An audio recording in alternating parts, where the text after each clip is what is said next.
From the center of the universe, now in its 7th season covering your 19-time Grey Cup champion Toronto Argonauts, it's the Xs and Argos Podcast with Argos color analyst Ben Grant and Coach JB.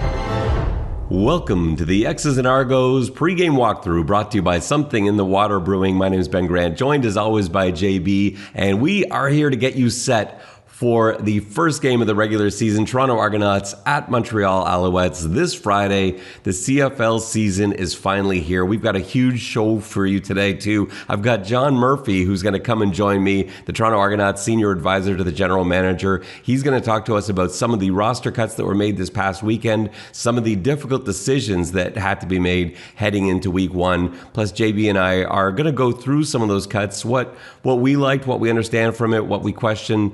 And then we'll get into our game preview, our injury report, OCDC, one thing, put me down for 20, and a brand new segment called Challenge Flag. All that and more coming up on this episode of the Xs and Argos Podcast.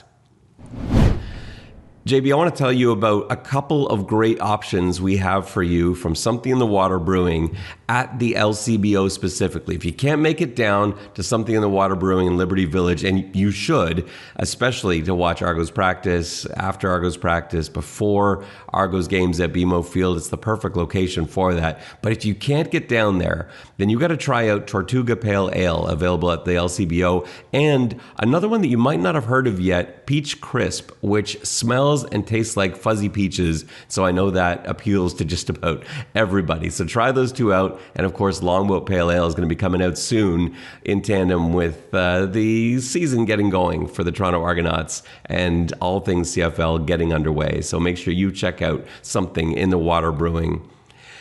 JB, some real news when those cuts were made. Questions, my DMs were exploding. What was your first reaction? And maybe who were you most surprised about from those cuts? Are we talking about Kadeem Carey, Kevin Brown, Ciante Evans, Cameron Dukes? What for you maybe raised your eyebrows? I don't know if any got to the point of raised eyebrows. I mean, maybe Evans. He's a known quantity, and so I was surprised that they moved on from him. But honestly, I wasn't surprised about the rest. I mean, I think it was clear from the exhibition games that that those two running backs were not in their plans, and the fact that that they had a couple of young running backs who really flashed and. McMahon looked amazing. I think it makes sense to move on at the running back position. I mean, I think any person who follows professional football knows that running back is not really a position that you want to spend top dollar on, because the difference between the $180,000 running back and the $70,000 running back is pretty negligible in terms of talent if you can find a good young running back. So I think that made sense that the two running backs they moved on from. And yeah, so I wasn't, and I thought that Dukes was outplayed. I thought in the exhibition games that he just didn't show enough to earn a spot. For Kadeem Carey, I was surprised. And it's not that it doesn't make sense to me. I actually think it does. I applaud the move. I think it's a really tough move. I love it from a roster building standpoint. I can get a bit more into that. I'm sure John Murphy will as well when we have him on. But I think, I'm from the, and I hate the line running backs don't matter, because I am in that camp, but I don't believe it in that sense of the word. And I've explained it before on this podcast, but for new listeners, I do want to go through it again.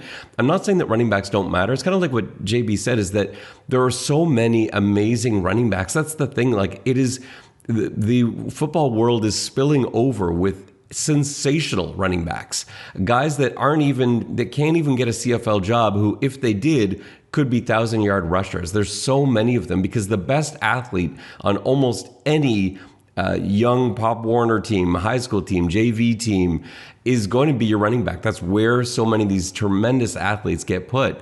And then in turn, those guys fight for college spots, and then they all come out, and you've got dozens and dozens of incredible athletes searching for very few starting running back jobs in the NFL and the CFL. And so It's not that they don't matter, it's that you can find them. And so Kadeem Carey, who I love as a player, I think he's a terrific all-round back. I still think he's got gas left. But you look at Mayan Williams and you're like, well, he's pretty similar, and he's got some intangibles too, and he's a lot younger, obviously. And so, and you're paying less as well. And so I think everything about it makes sense. It doesn't mean it doesn't surprise me, though, because I had counted him in as the starter on the depth chart. But yeah, I agree with you that when we saw and let's not forget about Jaron Mitchell, too, who flashed that speed. He's on the practice roster. But you got Deontay McMahon, who we know, and we know what he can do. You pair that with a guy that looks to be a stud in Williams. And then if you need to, you bring in that speed from Mitchell. That's a nice backfield without it necessarily having a lot of experience. But does that concern you? Like the fact that there isn't that experience in the backfield, does that matter to you, or are you okay with it? Well, I mean, you look at Montreal releasing Fletcher. I mean, I think this is what teams believe. The teams believe that they can, that they can coach up young running backs, and in essence, that it'll be fine. I think, I agree. Like, I don't agree with running backs don't matter, or you can just find any guy and plug him in. I don't think that's true.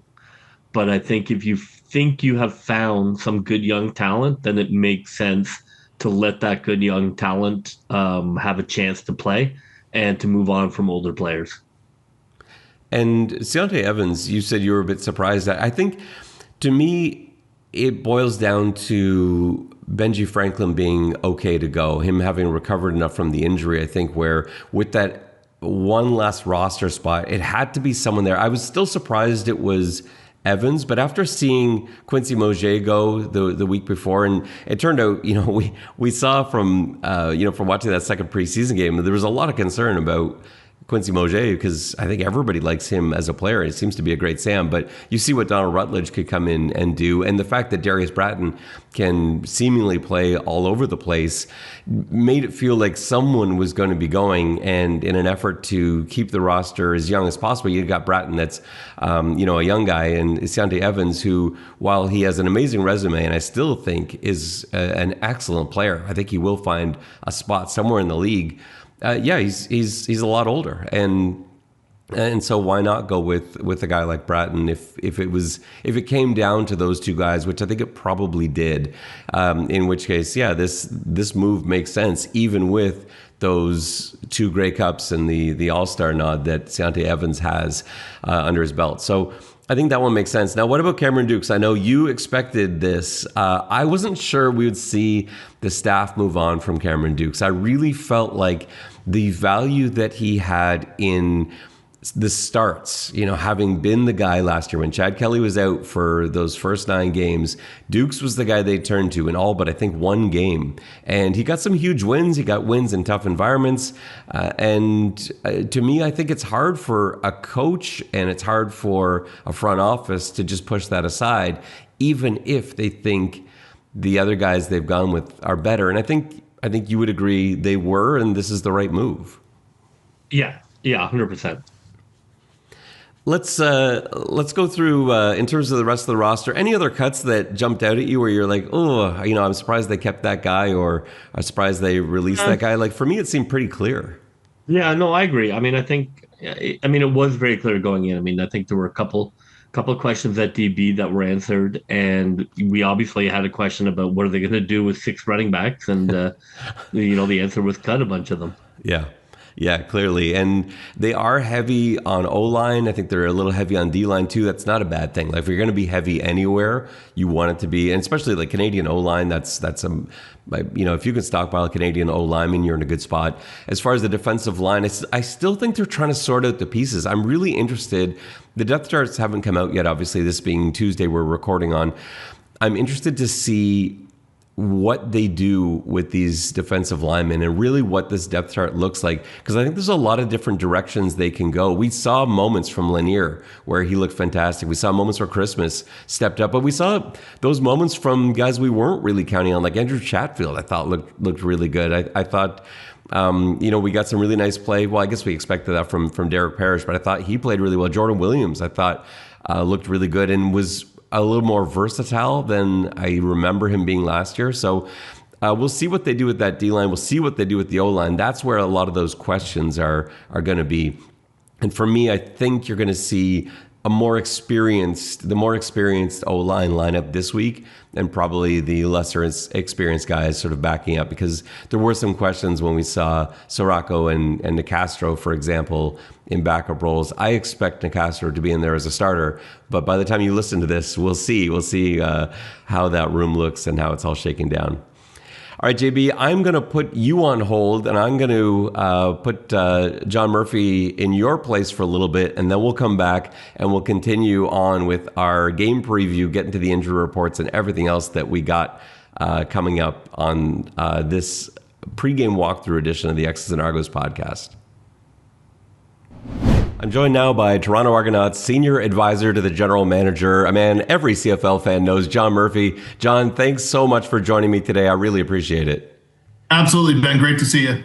So we just came out of cutdown day, final cutdown day, a stressful day, obviously for players, coaches, anyone in the organization, for fans too. And I think there are a lot of questions, and I really appreciate you coming on with me today to talk through some of the decisions that were made. And maybe we can start with the running back position. I think the cut of Kadeem Carey probably got the most attention, certainly nationally, but I think in Toronto as well. So we look at Kadeem Carey, Kevin Brown, two running backs that I think fans might have been surprised to see go since they're former 1,000-yard backs. But there's Chop Williams, Maya Williams, waiting there in the stable, Deontay McMahon, or McMahon, sorry, as he's going by now. They're both there too. What made you comfortable enough in the play that you saw from Williams and McMahon that felt that you could go ahead with them as a backfield duo and release Kadeem Carey and Kevin Brown? So Williams was somebody that, oddly enough, we were trying to get last year in the fall, try to come up on expanded practice roster. He wanted to kind of wait and see if he could actually get a full NFL opportunity. Right, he had a knee injury that kind of after the NFL Combine cost him going, to the draft and getting an early opportunity. So in September, he had a couple of NFL calls, so he held off until January. But, when you could look at somebody that was sharing reps and at times taking reps, from Trayvon Henderson, who's an early NFL draft pick, and doing the things that he was doing at Ohio State that, Kadeem and Brown had done at their college level, in their time. Then during the early parts of training camp, you started to see that this could be a guy that could continue doing what he had done on college film professionally. And also the factor that the load was not going to be too much. There was never a setback, anything to do with the injuries. And then we get to the CFL point in time of saying, when you make a CFL roster for these players, what then comes with it is their entire community is involved in that process. So when you make the team, suddenly, now here comes, your wife and kids, your family, your responsibilities. And in the CFL, if a few weeks in, you're not playing and you're not being rotated into the lineup, well, now we're going to have to make decisions in season that now have a human element, to it that really probably doesn't get thought of or discussed when that happens. Because if you cut a veteran player within the first month of the season because they're not performing or they're not getting that rotation, none of those guys are going to the practice roster at that stage of their career. And more importantly, they've now invested in financing with their housing. They brought their family up. They have wives and kids in school and other elements of that. So when we got to the discussion point that guys like what Mayan had done, and then, Jiren putting on that display with the long touchdown, in the second half, and he gives you kind of that sort of kind of leak-ish, type player, right? He seems to be able to do a little bit of everything, played receiver, running back. In college, he's done some returns, and you have kind of an investment there that we like to have that guy on the roster, or at least next one available. I think at that point, you started to have some more difficult conversations.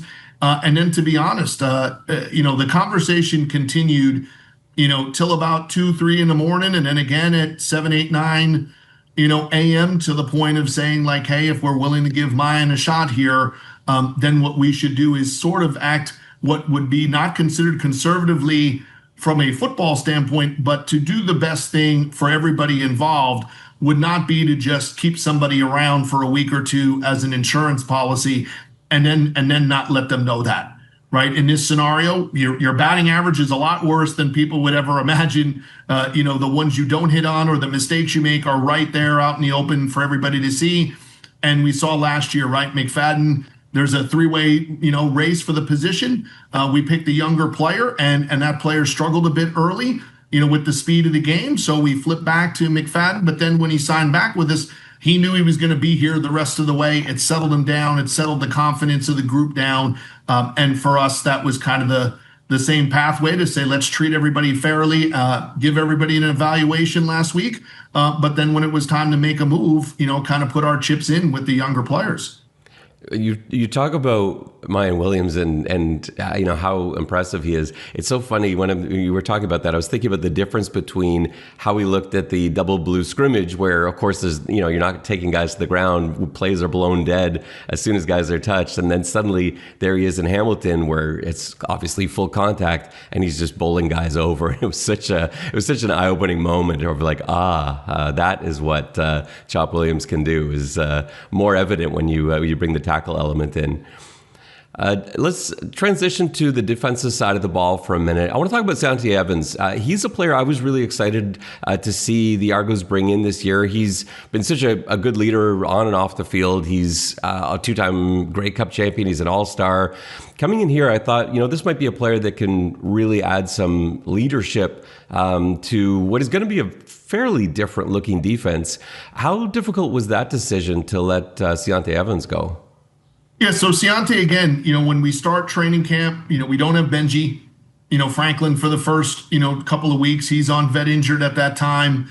He's was taking a slow process to get back from the injury he suffered in the Grey Cup. So we're unknown at that time what his ETA is for coming back. So Ciante starts and plays the first week, sort of at field half. Then he kind of bumps the corner. Then him and Tea Time are taking turns, kind of flipping back and forth, at the corner spots. But then lo and behold, here's Darius Bratton showing versatility that we hadn't seen, when he was in Edmonton. Here's Mark Milton able to play two different spots, in that scenario. And then once we kind of started trending toward the second half of camp and Benji showing well and his medical is improving over time, then you start to have the opportunity to say, hey, we could leave Mark and Benji together. They played very well down the stretch. They communicate very well together. It gives us some more athleticism to that side.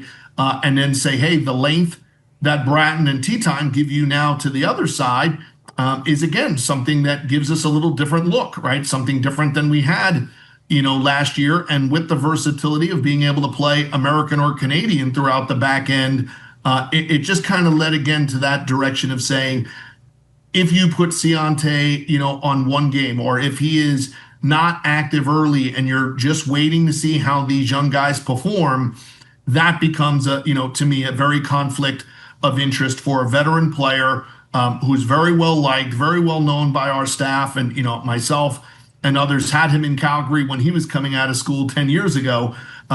So again, to tell him like, hey, if I have you get housing and in 2 or 3 weeks this group is playing well, you're probably not long for the world here. So if we're wrong and we call you back, well, now you could be settled. You're playing, or you're in the rotation in case that happens. And like I said, in the past few years, we've been very fortunate enough to have that happen with Carnell, have that happen with Robert Priester, on several occasions. And last year being able to bring back Tea Time, and then he settled into his position and has taken off and run with it. And that's one of the main things I shared with Tea Time after camp, was the growth of him, not only as a player, but the way he uses his voice, the way he has taken the leadership that he's learned from guys like Amos and Metch. Tea Time has really strung together a year and change now of really good practices and really good performances. But more importantly, he has kind of taken a focus and controlled leadership in that end of the room, and something that we want to continue to allow him to explore.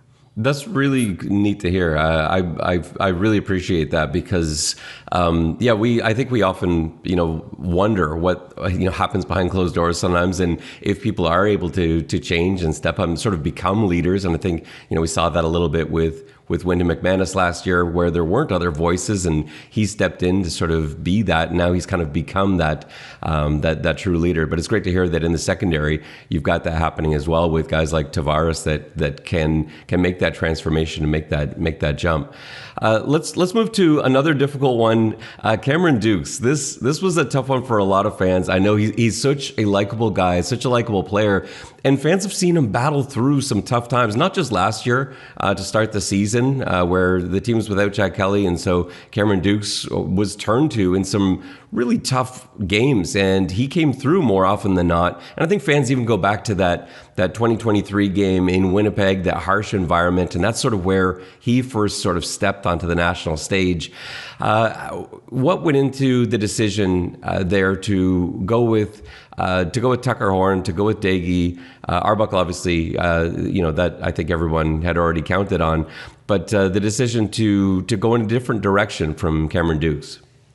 Yeah, so I think, again, Tucker was somebody we almost brought up last year. And then, in a couple of scenarios, there was never going to be enough time to get him the whole look with where our practice roster was, where our training camp roster last year was, right? And you can't really get a great evaluation without them having all of camp, being able to see the playbook, kind of formally behind the scenes with Coach Miller, and then put it into play for a couple of days leading up to training camp, and then say, hey, we're going to be able to give somebody almost a half of football to play in the first preseason game to get a real look, right? It's one thing for him to have had 15, 18 passes in that first preseason game. For a lot of the rookie quarterbacks, they're getting 2-3 series, right? They're getting 3, 4, 5 pass attempts. That's it. That's all we get to evaluate. That becomes very difficult.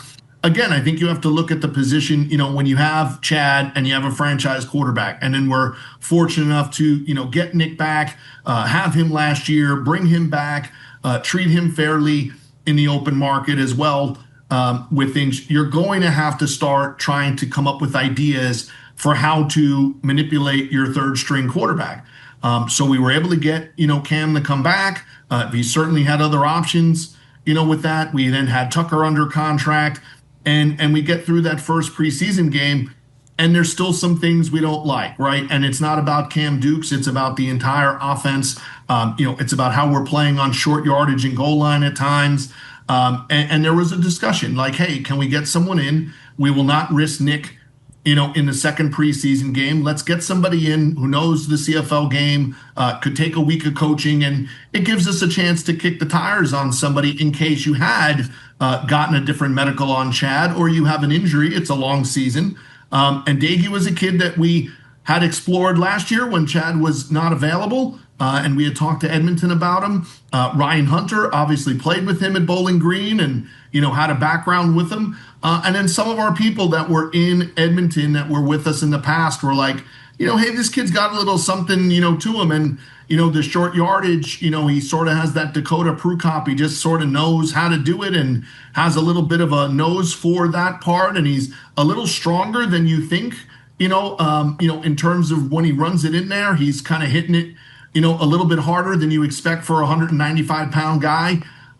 So he had a lot of positives to give himself a fighting chance. And then this kid, he's literally out in Arizona visiting his brother. He's getting a phone call at probably 1 o'clock in the morning.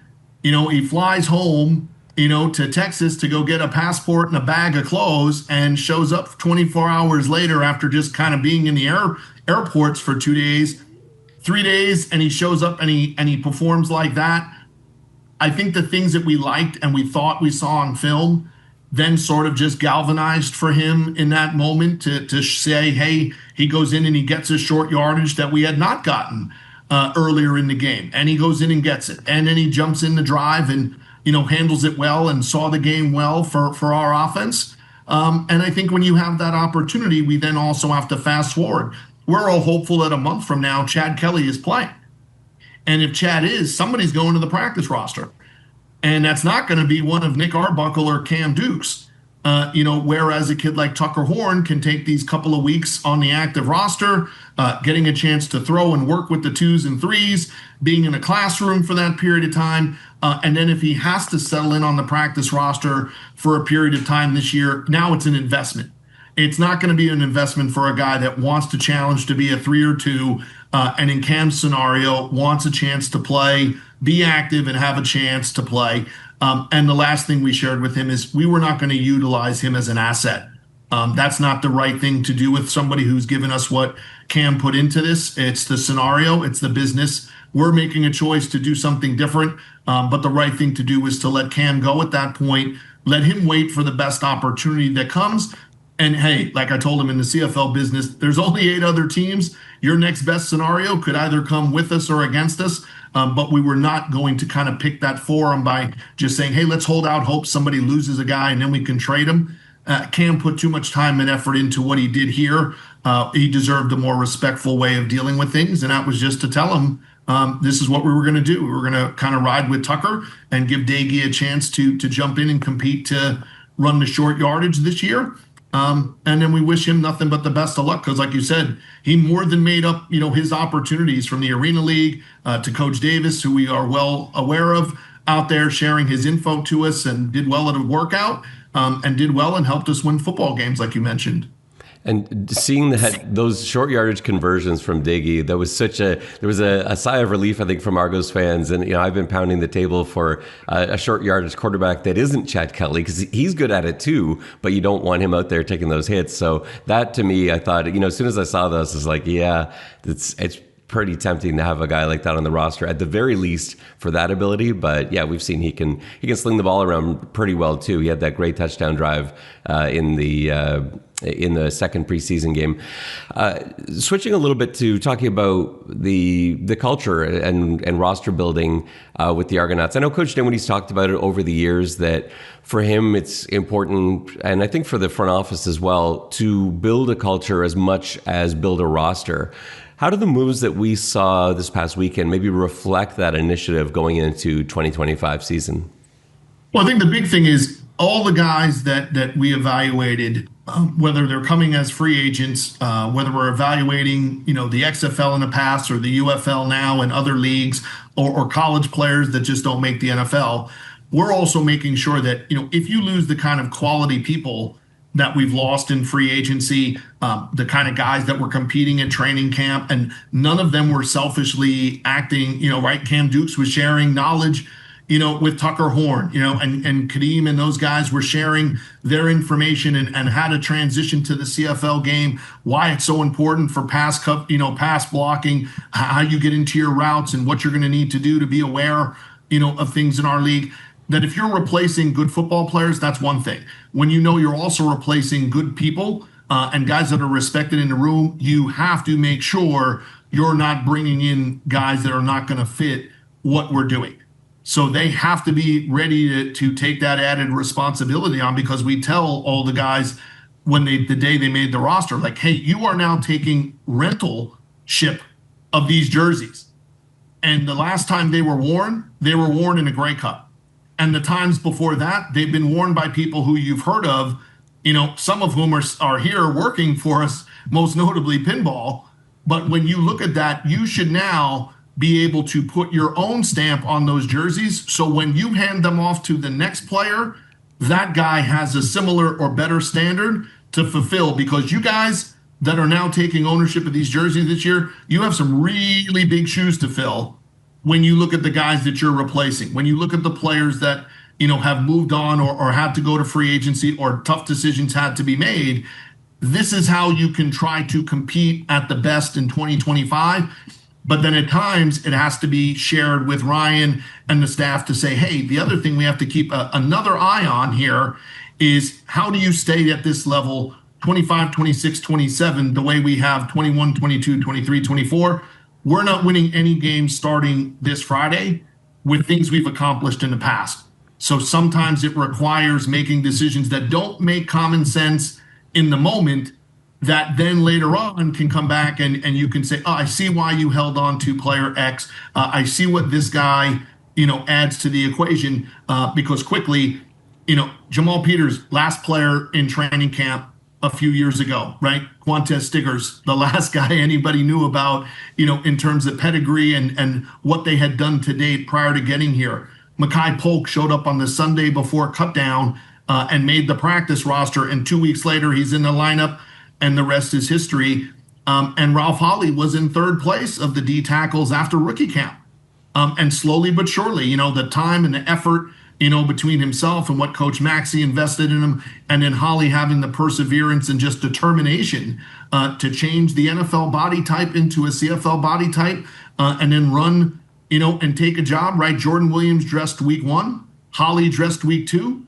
They went back and forth, I think, week 3, and then 7 weeks in a row, Holley dressed, and I think 6 out of 7 weeks had a sack. And again, those were not the names or predictable results of what you were hoping for. But a lot of the things we were doing the second half of last year, Kenny George, D'Arcangelo, George Moore on the practice roster, was with an eye towards, we're going to win in 24, but we have to prepare for what's next in 25. And a lot of what we had to do in training camp this year at times was an eye towards, these guys can help us win this year, and then we can have a really good group of this nucleus be available to us the next 2 years as well. There's you mentioned George Moore, and there's a lot of offensive linemen on this roster, and including the practice roster. Was there ever any thought about that? Like, again, having coached for as long as I have, I know that's never a problem. You never have too many offensive linemen, but it is strange to look at a roster where there's so much known depth. I think that's a little bit unusual, perhaps. And with only 2 running backs on the roster, was there ever any thought or any concern about, like, are we doing the right thing in keeping so many O linemen, or are they just that valuable that that's the logical thing to do? Well, for us, a couple of things. One, if there's ever a tag team championship to be won in the CFL, I think we got a good shot of winning a couple of wrestling tag team titles with all those with all those big guys, in there. The other thing, it's trickled down to saying, many of us, myself and Ryan included, came off of a Calgary tree where you draft O-line, and then you follow it up by drafting O-line, and you follow it up by drafting more O-line. And you saw at times where the best players, or the players who turned out to be the best players, were not always the ones that were drafted early. It was the guys that were taken later in the draft, right? We won a lot of games and titles with Jermichael Dean and Shane Bergman, late round picks that really developed. And I think here, when you look at it, from taking the Castro, to also benefiting from, the production of Vandal last year, right, to getting Sirocco back, and he's healthy, now this year, the development of John Boss after one season, as a mid-round pick, right? Giff has obviously done a great job of developing as a, 3rd, 4th round draft pick. So I think when you're able to get those guys and then midway through camp have Amin get released in the NFL, why not try to get him up here and into the mix as soon as you can? Because if you looked around the league, and even if you saw the game the other night, right, 2 guys get some minor injuries during the game, you could go from having 6 or 7 to having 4 or 5 in a real hurry. And the factor that, the consummate professional, Ryan Hunter, can start every day of the week at a different position, right? And, and twice on Sunday play a little tight end, as well. I think you're in a really good position to say, they're all in the right age frame. They're all competing with each other, but they all help each other. It's a very, very well organized and well-liked room amongst each other, none of which were volunteering to, asked to be moved or not happy with the reps they got with things. And like I said, George was always more comfortable playing left tackle than right tackle, right? But we had what we had, and we were going to make the best decision there. Then you see what Hampton was able to do, playing both tackle spots as a guy fresh out of college. So you didn't want to risk putting that out, in the world once people got to see their film. And even the 2 that we didn't keep, Justin Redd did very, very well, especially the second half of camp, as a guy that could play both left and right tackle and guard. I will not be surprised if Justin Redd ends up on a roster somewhere or back on our practice roster sometime in the future, because like I said, I think our depth, was something we wanted to develop and continue to have. And hey, that's come on the heels of losing guys like Shane Richards to free agency, Philip Blake and Darius Bladek. There's a lot of former Argos playing offensive line out there also. So you don't want to undersell or underestimate the factor that, hey, there's 18 more weeks of competition because you're starting week 1 with us. We also wanted to make sure that level of competition and the camaraderie in that room is something that, like, hey, when you build around good quarterback play, having a transitional defense from year to year in terms of what kind of style and what kind of players that requires. If you have then good offensive line play and it's led by your Canadians, good Canadian O-line lets you to make up for a lot of other mistakes or injuries that happen in season. It's not just O-line that a lot of other teams have Argos playing for them or former Argos playing for them. It's a lot of different positions. It seems like the Argos have almost been a farm system of sorts for a few different teams. But it's transitioning into the special teams side of this and the bottom of the roster, I guess those last few roster decisions. How much does special teams factor into that? Like, I have to imagine Mickey Donovan's in your ear with these last few decisions that have to be made, like fighting for this guy or this guy who's going to make a real difference for him as special teams coordinator. He does really well is he became more involved with doing both free agency and the draft, right? Once Alex and Vince moved on. We've keyed on him and Marcus internally to kind of work in different roles behind the scenes during and after the season in those roles. And also that, rookie camp and the beginning of training camp, he's moving guys around. He's checking to see which guys can play different positions on teams to give us the most versatility, but also then kind of give it a special teams grade, right? So, they'll have an offensive and defensive grade going into the draft. Every player also has a special teams grade. And if you're a plus, that's great. If you're even, you're even. And if you're a minus, you're probably not getting drafted by us, right? Because we're, the first time you hit the field is probably on teams, right? And if you look back, Curly Gittens, right? First thing he did for us was, play special teams. Dejan Brissett, play special teams. Kevin Mattel last year, play special teams. It plays a role in getting active on our roster for you to be multidimensional in that way. And I thought that, that's one of the things that Stephen Smith, right, did. That's one of the things we saw watching, you're watching junior film and trying to evaluate how a guy could compete, at our level. And that was something that Marcus and Mickey identified with him. And then I think when you see how some of those players improved, right? Jonathan Edouard improving as a teamer each of the last 2 years. Blackburn down the stretch last year, right? Starting to figure it out on teams because it is a whole different ball game, out there. And I think that, that went into the Ojo selection. Last year, it went into the Hergot selection to know we weren't going to be able to have some of those bigger bodies around forever because they're very popular amongst players. And then I think when you look at the final roster, and depending on our health status from week to week, when you can dress guys like Harold Alima and Quemo and Jack Kazar and Arcangelo, right? When you're talking about that and Varga, right? Now you're talking about being able to have the matchups necessary to control the great returners we play against in our own division, and then hopefully set up the returners we have as well. Talk to me a little bit about as making those decisions between like practice roster and guys that you feel you have to actually keep on the regular roster. Like for fans, I know I get this all the time. Every year, fans will send me messages or tweet at me saying, I don't know if the team can put this guy on the practice roster because there's a fear that they're going to be scooped up by another team. How do you weigh that risk when you're setting the final roster and setting your practice roster?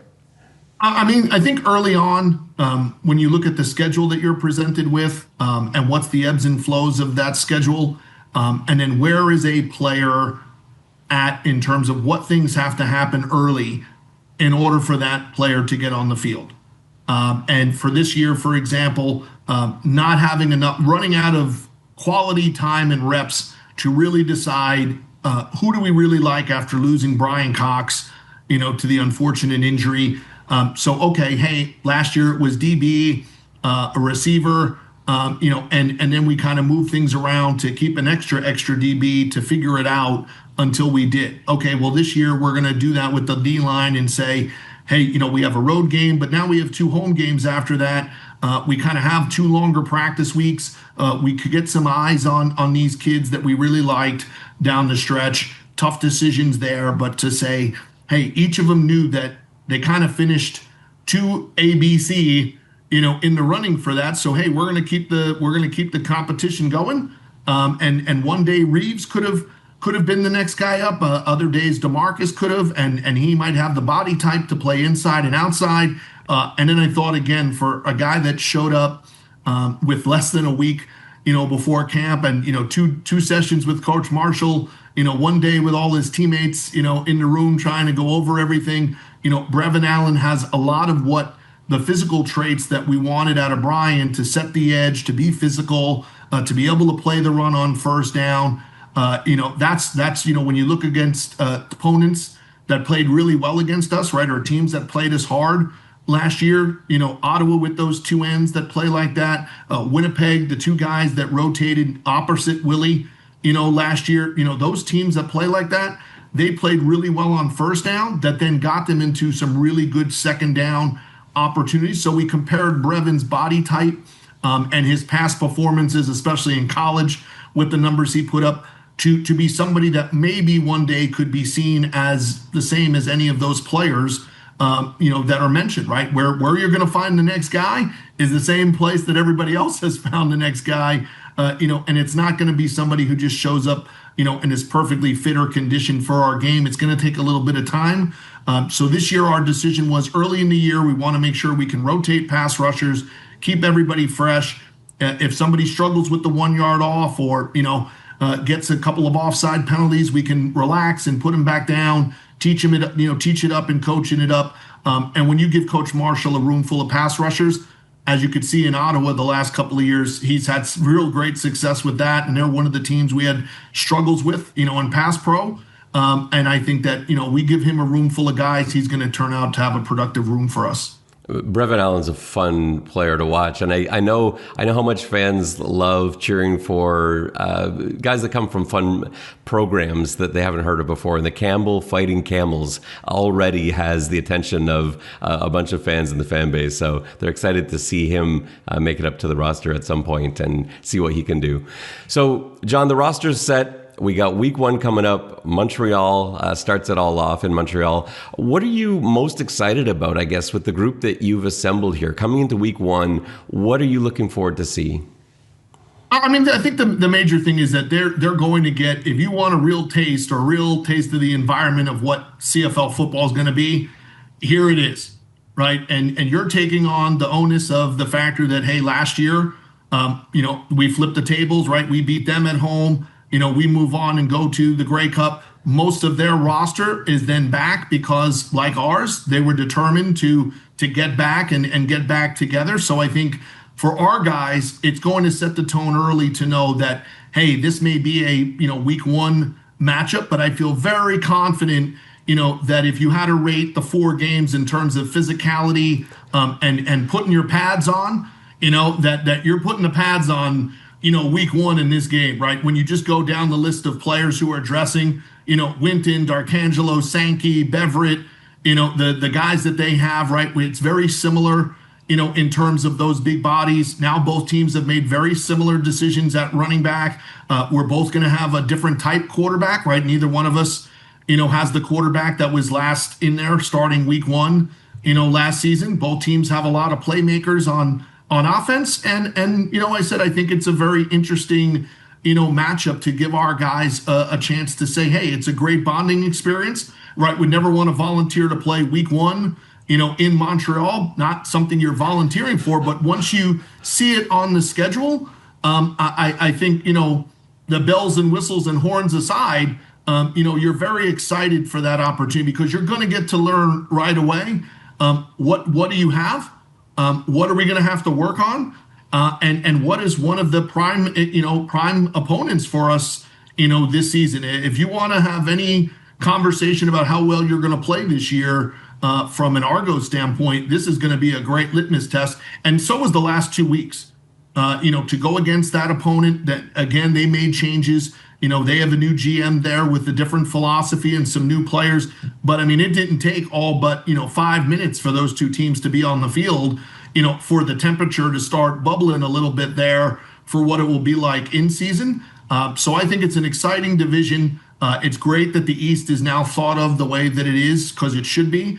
And like I said, let's see what happens. It's also, it is a 4-point game, right? You can never start counting points, too early there. And so I think it's a great atmosphere for our guys. And I think one that we'll all have a exciting time to see how it all works out on Friday. The season is finally here. I couldn't be more excited. I know Toronto Argonauts fans feel the same way. They can't wait to get back at it. John, I know how busy you are. You've been so generous with your time with me today. I know our listeners thank you. I thank you as well. Thank you so much for being on the Xs and Argos podcast today. I hope we can do it again sometime. Absolutely. And before we leave, one more time for everybody involved, congratulations to our other favorite quarterback, Miss Emma over there, that's somewhere residing in your house, for her championship win. It just goes to show you, if you're part of us, you don't know anything but to win titles. Yeah, she appreciates that. And I passed along your messages to her. But you've been awesome with her and giving her opportunities around the football organization. She is a diehard football fan, as well as a now, I guess, national championship winning quarterback, even if it is just U14. So thanks from her, John. I really do appreciate that, and she passes along her thanks as well. But take care. Thanks for giving us all your time, and we'll talk soon. Awesome. Go Argos. That was John Murphy, Toronto Argonauts Senior Advisor to the General Manager. I love that he was willing to come on the show and talk. I think it's really, I think it's would have been very easy just to, put these, especially when fans are, get heated about moves. They have ties to players. They love guys like Kadeem Carey, Cameron Dukes. I think it would have been easy just to say, no, we don't need to. There's no obligation. I love the fact that he came on and talked to us about why he made some of the decisions that he made, and why he and Pinball Clemens and that front office decided that this is definitely the route that we want to go in terms of building the best football team. So I really do appreciate that from John Murphy. JB, do you think, in terms of the way fans look at this, that they may have bought themselves a little bit of space because of the success over the last few years? Like, fans always, when there are cut downs, no matter what team it is, no matter what league, no matter what sport, are going to have questions. Do you feel like, in the fans' mind, Murphy, Pinball, and company have earned time, where they may look and say, well, I don't understand this move, but because of the success, because of the 2 Grey Cups, because of the 4 East Finals, they're like, you know what, I don't understand it, but I'm going to give them the benefit of the doubt and wait this one out? Well, I mean, I think that's certainly how we feel. Is that a widely held belief? I don't think so.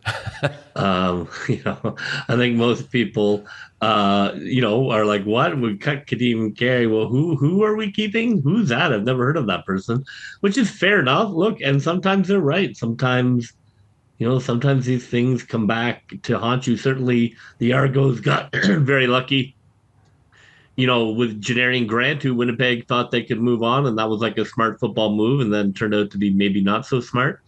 So, I think people are right to question and to potentially be upset.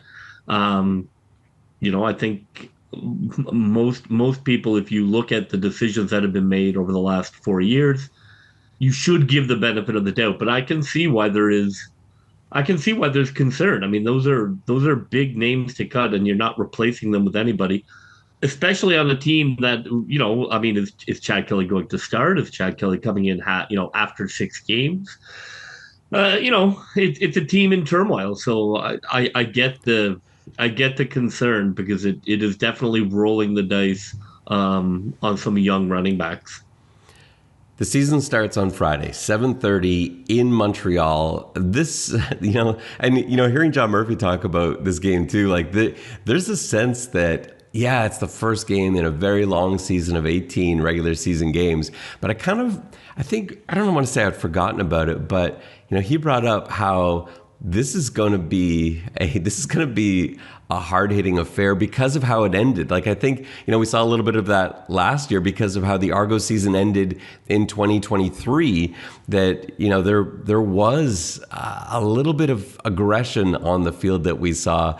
How do you feel about the defending Grey Cup champs starting on the road in Montreal, a place that is going to be wild, and a team that will be determined to get their revenge against the Argos, who knocked them out last year in the East Final? Yeah, I mean, it's not how you would draw it up. As defending champions, league office, that's a tough beat. League office for the defending champions. I've never heard of defending champions opening the season on the road, so that's weird. Certainly have never used. It's very rare for them to open on the road against a team that they beat. But look, that's an uphill battle. I don't love that. I don't love that start with potentially not Chad Kelly at quarterback. But you're getting right into it. I guess maybe that's the way you look at it, is like, all right, well, we're into the fire right away. Let's see these new guys that we kept. Let's see what this running back room looks like. Let's see some of those decisions. Like, there's no time. You can't wade into it. I think it's a little disrespectful, to be honest. I think the defending champs should get to start the season at home. At least it wasn't a bye week this time. Yeah, I mean, I know we've had a lot of first week buys. I think they should get to start the season at home. I don't think that's unreasonable. I don't think it's a scandal or anything, but I do think it's disrespectful from the head office.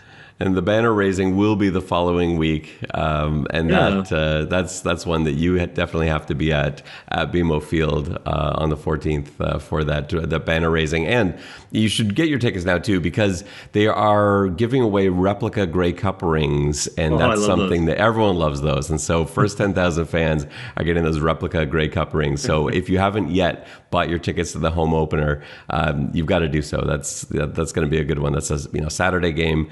And June 14th, that's where you got to be.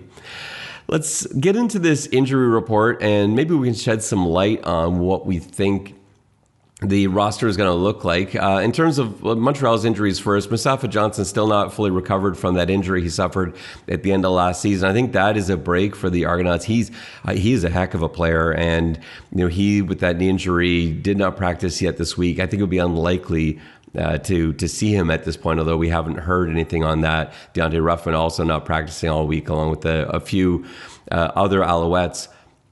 On the Toronto side, here's how the injury report looks. So we got John Boss, who didn't practice yesterday, was limited today. We'll see what happens there. Not a player we were expecting to start, but a guy that was certainly in the mix, potentially as a guy coming off the bench. Brian Cox Jr., we know he's out with the Achilles injury, so he obviously hasn't practiced all week this week. Janarian Grant, same thing with the ankle, and I think it's unlikely at this point that we see him, but you never know. Winton McManus, some good news. Limited yesterday, full today, and I think he's trending towards playing from the sound of things, so that would be a huge boost for this defense. It's got a bunch of new pieces to it. And Kevin Mittal, same thing, limited yesterday, went full today. Sage Dockstader missing practice today for a non-injury related reason, so we'll see how that might impact him and his availability for this week. And then lastly, Chad Kelly. Limited yesterday, limited today. He suffered that broken leg back in Montreal in the East Final. I think it is, I would be stunned at this point, and I really don't think anyone in the organization expects, and even from, hearing what John Murphy had to say, like, it just doesn't sound like this is something they're going to try and rush, because why would you? It just doesn't make any sense. Even if Chad Kelly were able to go full tomorrow, I still think you want to sit and wait. He is your most important player. He is your best player. He is the reason that you are going to get to and win a Grey Cup more likely than anyone else on this roster. And so that being the case, if you got to wait, even if you waited a week too long, I'd say that is a far more sensible decision than rushing him back when he's not 100% healthy. You got to be on board with that, right, JB? Yeah, I wouldn't be. We've talked about it. I would not be surprised if he was out for 6 games, just to give him plenty of time to get 100% and to get some practices in. And One of the nice things about the CFL, especially with the East, kind of being pretty a lot of parity, is as long as you can keep your head at 500, you can finish strong and be ready for the playoffs. So I don't necessarily see it as an emergency to get him out there immediately. If he hasn't had time to really get all the way back, you definitely don't want to start him if he doesn't feel 100%, because it's just not needed. It's fine. I mean, even if you didn't start well at all, there's still more than enough time for him to come back and to get you into a playoff position. And we saw Toronto do that last season. They didn't start poorly, but they didn't start the way they did in 2023, where they were just on fire from the get-go. But 2023, Montreal got hot late. They went on to win the Grey Cup. Last year, Toronto weathered the storm and then got hot and went on to win the Grey Cup. So we know what can be done. There's a lot of recent examples of that. And they've shown that they've shown an ability to win on the road. It's not like a team that absolutely has to have the playoffs at home. Like, they went into Montreal, they've gone into Hamilton. I mean, so I don't think it is a do or die for the Argos. So I honestly, I'd be shocked if he wasn't on the 6th game. Montreal used to be, for the Argos, death. Like, it was all going into Montreal was always rough. But they've done very well there over the last few years. That's actually not been a difficult place for them to play from a wins-loss perspective. They're always tight games, but at the end, Demonte Cosi catches a touchdown and the Argos win, seemingly no matter what else is happening. That has been the recipe. So we'll see if that comes up again this year. JB, it is time for OCDC. For new listeners, OCDC is a segment we've been doing for a long time. JB spent a lot of his coaching career as a defensive coordinator, myself as an offensive coordinator. And so we try and give you both teams' perspectives, how we would try and attack the opposing team, me from the offensive standpoint, JB from the defensive standpoint. So we are going to start with the bad guys first. Right now, we are the OC and DC of the Montreal Alouettes. We're coming into this game against the Toronto Argonauts. JB, I'm going to hand it over to you first. You are the Alouettes. How are you stopping what is probably going to be Nick Arbuckle and the Toronto Argonauts offense? Well, I mean, this is obviously always hard at the beginning of a season, because you can't draw anything from preseason for either team. And there have been pretty significant changes for both teams. I think if you're I think the book is pretty straightforward on Arbuckle. Like, you want to take away the underneath passing. You want to take away the short quick outs. You want to take away the screens. The tunnel screens, the bubble screens. I think you want to put pressure on him. You want to get him off his spot. You want to try and get him moving, because he is smart and he sees the field, but he's not somebody who's going to he's not somebody who's going to beat you with natural arm talent.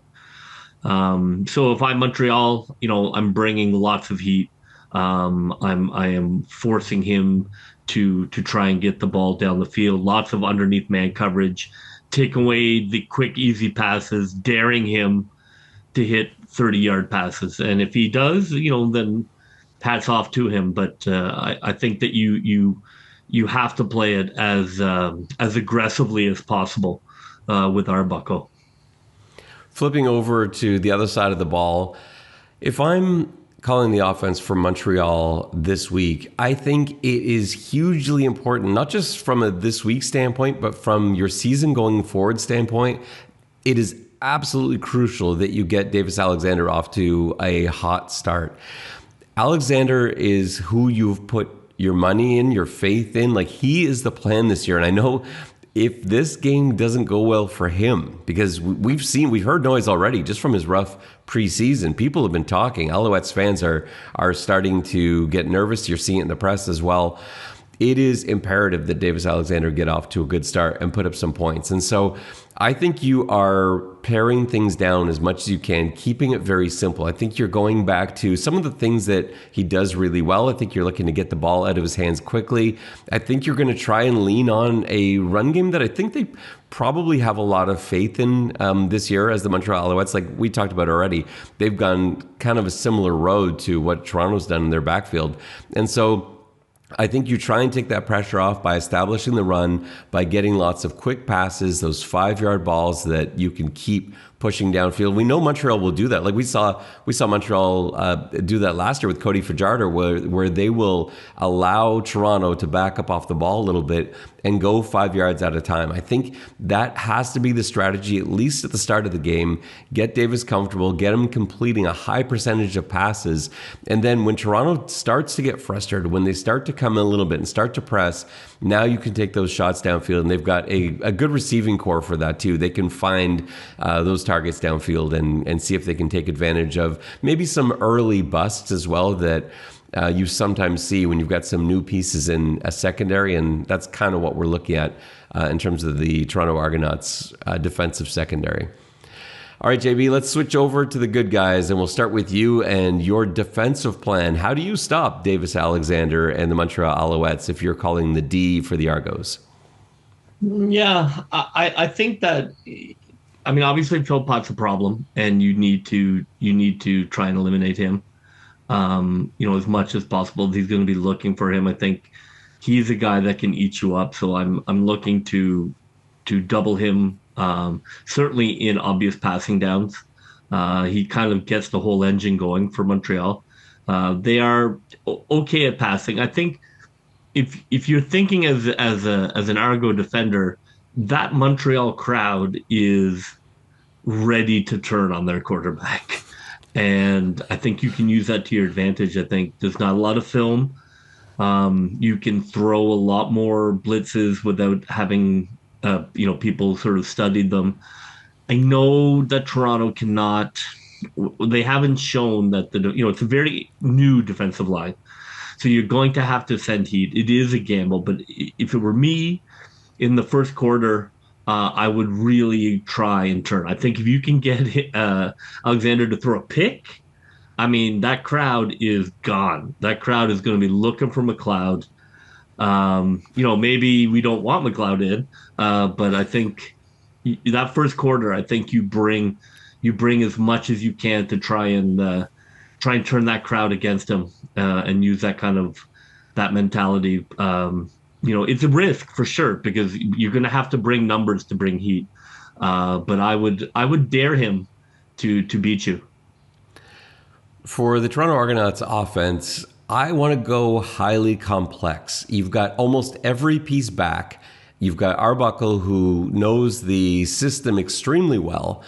And with the returning O-line largely, with Coxie, with DeVaris Daniels, with Brissett, with Ungerer, you've got so many guys that have a complete understanding of Coach Dinwiddie's system. And so right out of the gate, I want to see moments of tempo where they go no huddle. I want to see lots of motion. I want to see exotic motion. I want to see late motion. I want to see fake jets and misdirection plays, counters. I want to see everything that they've got. The only position where there's some vulnerability there is running back, but in terms of positions where you'd rather have a new guy, it's going to be at running back more so than anywhere else. Way more so than on the offensive line, way more so than as a receiver. Those guys can adapt and adjust. So that's what I want to see, high level of complexity. Now, in terms of what that looks like, I want to find Ungerer on deep dig routes. He and Arbuckle have a connection there. And I do think there's some vulnerability there, especially if you can take advantage of how aggressive Montreal can sometimes be on defense. You can bring in those guys on drag routes and then sit in a deep dig and behind that. And we've seen time and time again, Unger able to slip in behind those linebackers and make a big play. So I'm looking for that. And then I think you have to push DeMonte Coxie. I talked earlier about how he's been a Montreal Alouette killer. Give him chances in the end zone. There's just something weird about that end zone at Percival Molson Stadium where Coxie will make the most ridiculous catches. He finds a way to do it every time he's there. Take your shots to Coxie when you see him one-on-one, especially when you're in plus territory. Fire that football. See if you can take advantage of that Coxie magic and put up 6 for the Argos. That is my offensive plan for Toronto. One thing, JB, what is your one thing in this game that has to happen for these Argos to win? Where are you going with this? I think they have to keep Montreal's kick return, punt return game under control. I think that your hope he is, I think, one of the best in the league. Lecce Junior. I think they have to be on top of that. The one thing I want to see essentially is that no returns over 20 yards. Whether it be kick return or punt return. I think if you keep them in check, keeps the field position game in Toronto's favor. Montreal is not an explosive offense. And certainly they weren't last year. And, much like the Argos when Kelly wasn't playing, field position was huge. When Grant was on, it made such a difference for an offense that wasn't high power to get the ball at the 40 or the 50. So I think with Montreal's offense, I think you really want to force them to go the length of the field. So I guess my one thing is no big plays from Lecce Junior. I went back and forth. Easier said than done. Yes, yeah, no kidding. I went back and forth for one thing, both defensive, and I went back and forth between a pick and 3 sacks. And I've ended up going with 3 sacks. And here's why. And this is why I want it from, the defensive side of the ball. It ties back into what you're saying about Davis Alexander. I feel like if you can get him second guessing things, if you can get him either seeing ghosts or if you can get him, really getting happy feet in the pocket, I think that turns into a victory for the Argonauts because I think they need him to play well to win. So I think I'm going to go with the sacks thing because that kind of achieves 2 different goals. Not only is sacking Alexander 3 times going to rattle him, and I think potentially start having fans turn on him, and he starts hearing it in his own stadium. But I also think that achieves something for the Argonauts. There's a lot of question marks about this defensive line. People know what a weapon that was for the team last year, the Toronto Sack Exchange. Some weeks we're putting out 5, 6, 7 sacks.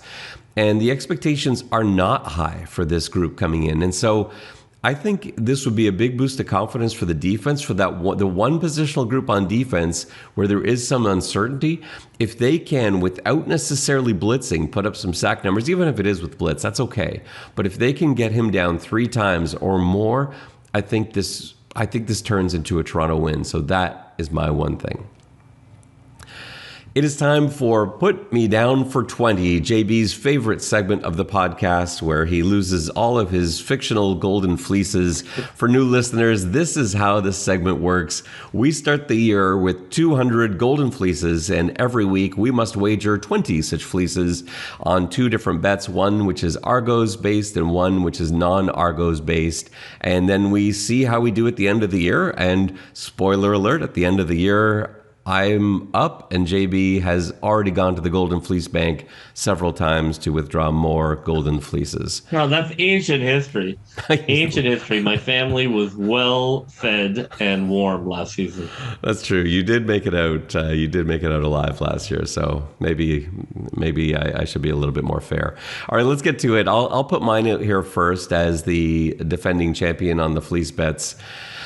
I am going to, for my non-Argos wager, I'm going with a parlay. So I'm going to take Calgary Stampeders on the money line plus 100. Oh, that's my pick. Well, that's this is typical of you following in my footsteps here to try and make some fleeces. I'm going to pair that with the Edmonton Elks plus 5.5. I don't know if they're going to win that game, but I think it's going to be tight. So that comes out to a plus 290 parlay for me with my 10 golden fleeces. And my other 10 golden fleeces, I was looking for a DeMonte Coxey touchdown number. I didn't like where it was. I just didn't feel the math was there. I'm instead going to go with a touchdown for Jared Dagey, who I think is going to be the short yardage quarterback for the Argonauts. He's good in short yardage. They just have to get it down to like the 1.5 yard line, and he's going to have his opportunities there. That's up plus 130. It's not great, but it was good enough for me to take as my Argos bet. So that's where I'm putting my 10 other golden fleeces. JB, where are you going with your hard-earned fleeces? Well, I'm not going to change despite you having picked mine. I love that Calgary money line.